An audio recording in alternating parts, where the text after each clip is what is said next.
anyone that watched the last hour of play will be able to tell you and agree with you on one thing. Test cricket is certainly not boring. Tense, nervy, dare I say it, exciting? On with the show.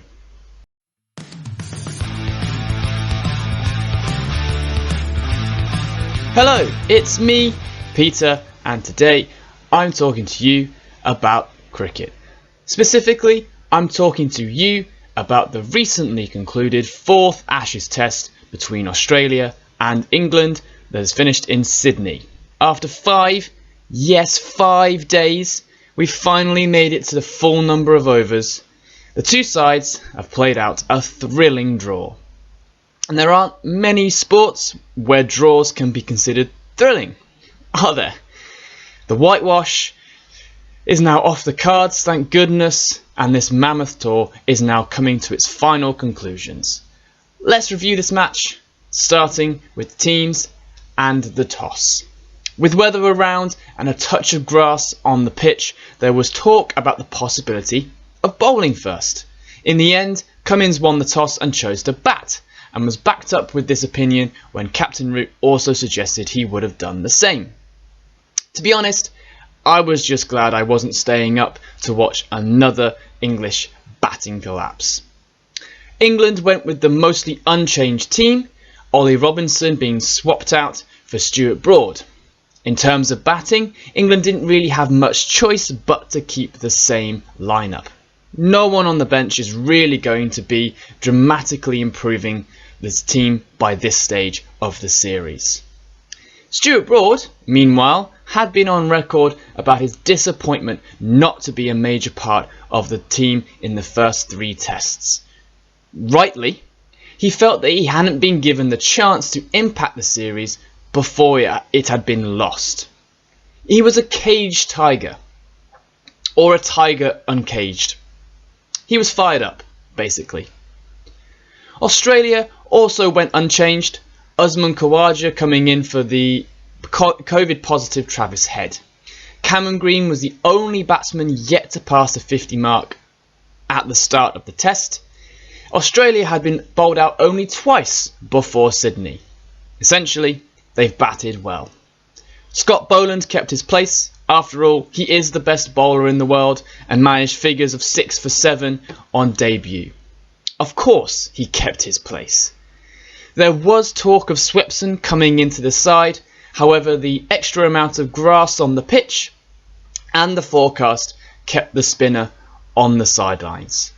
So Australia went first and made another 400 plus score without being bowled out.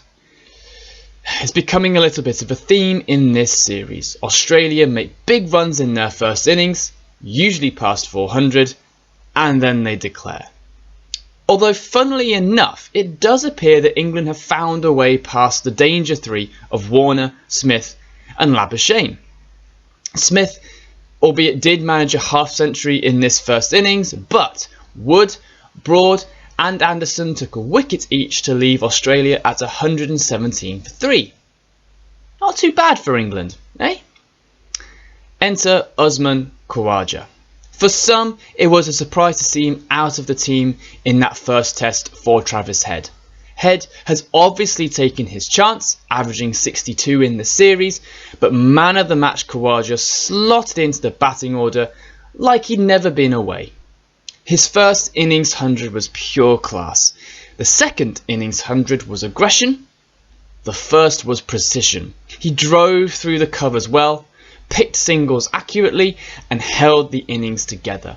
Supported later on by Cummins and Stark, Australia made 416 for 8 declared. England bowled okay. Uncaged Tiger, Stuart Broad took 5, perhaps signalling to the selectors what they'd been missing in Melbourne and especially Brisbane. The commentary across the 5 days kept going back to that first test and just imagining what the series would have been like had Broad managed to have a go at Warner on that first morning. We can only dream. Only dream. Sorry. So England bowled okay. Wood was great again. Anderson his usually miserly self. Stokes okay until his injury. Jack Leach may be perhaps a little disappointed. There were a few too many short trackers to help Khawaja settle early in his innings. Oh, and there was a drop. I forgot about that one. I wish I hadn't remembered, to be honest. England were given a horrible 15 minutes to bat on the second day, with Crawley edging behind, only to be relieved by the no ball. Aussie fans, welcome to that horrible world of pain. It sucks, doesn't it? At 36 for 4 on the third day, England reached a nadir of awful in a seemingly endless stream of awfulness. The memories of Melbourne were drifting lazily back into the minds of spectators. Were England going to be bowled out cheaply again? Well, England didn't make 300 again, but they made more than 68. Stokes made a punchy and typically counter-attacking 66, but the day certainly went to Johnny B. I've spoken a lot about his ability to make 30-odd, look good for 30-odd, and then get out. But today there are no jokes. He counter-attacked alongside Stokes, then Wood, to firmly keep England in the contest. Without his 100, the first by any tourist in this series, England would have certainly lost the game. I really like Bairstow. I've spoke about his utility for England way back in these podcasts, when I was just a wee emoji. Like then, I would say that if he is to be a part of the test circuit for the future, he needs to have a consistent run. Stop being given the gloves, then having them removed. Stop being picked, then not being picked. Stop being moved across the batting order. He bats at 6, that's it. Australia bowled well again, Boland taking another 4 to be the pick of the bowlers. Although what was impressive for England was that Lyon went at 5.17, mainly thanks to Stokes and Bairstow. They managed to disrupt the rhythm of the Aussie attack, picking on the man that is meant to offer them control. England didn't last long on day 4, Leach playing a, quite frankly, naff shot that basically left Bairstow with no one else to bat with. Oh, and he had a really poorly finger too. Australia came out with the intention to make quick runs and take the game far away from England. With the weather around, Cummins needed to leave enough time to get a big enough score and to take 10 wickets. And blimey, did he come close. Australia made 265 for 6, declaring before Leach could bowl his hat-trick ball. There was a bit of controversy around this on social media, but why? They don't have to allow him to have the chance to take 3 wickets. It's Carey that I feel most sorry for. Out for a golden duck and your team declared the very next ball. Did he really have to go and bat? Also, isn't Leach still technically on a hat-trick? Answers on a postcard, please. Anyway, Khawaja made another 100 and therefore gave the Aussie selectors a real headache before the next game. He said he's only prepared to play the one game in the series and he's happy with that, but I'm not so sure.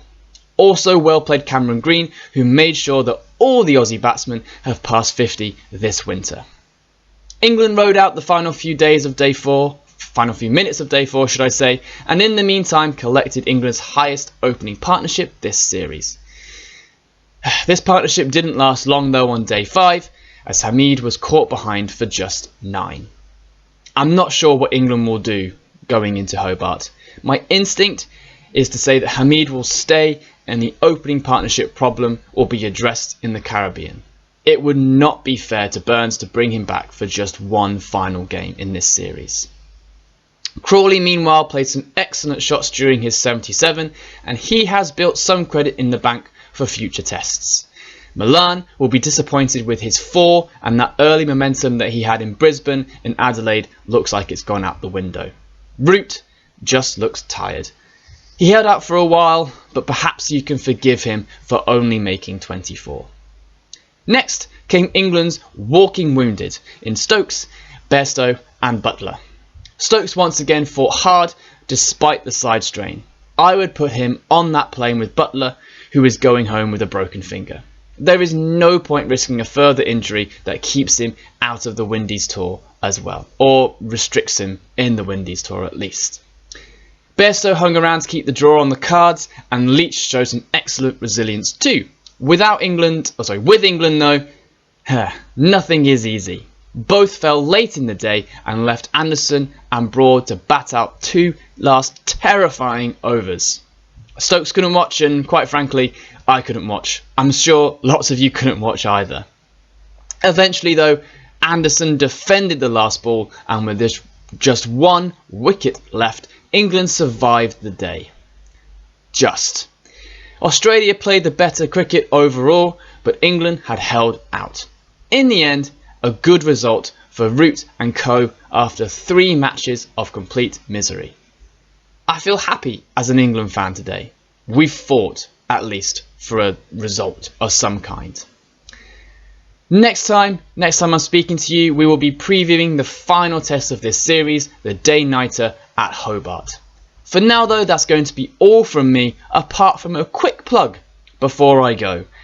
Because these videos are now available as podcasts on Spotify. If you'd rather listen to me than see this mug, then head over to that platform using the link on my channel. Alternatively, if you're on Spotify now, head to YouTube if you do want to see this mug, should I say. Thank you for sticking with this podcast, and please like, subscribe, share and comment on this channel. Until next time, sports fans, bye!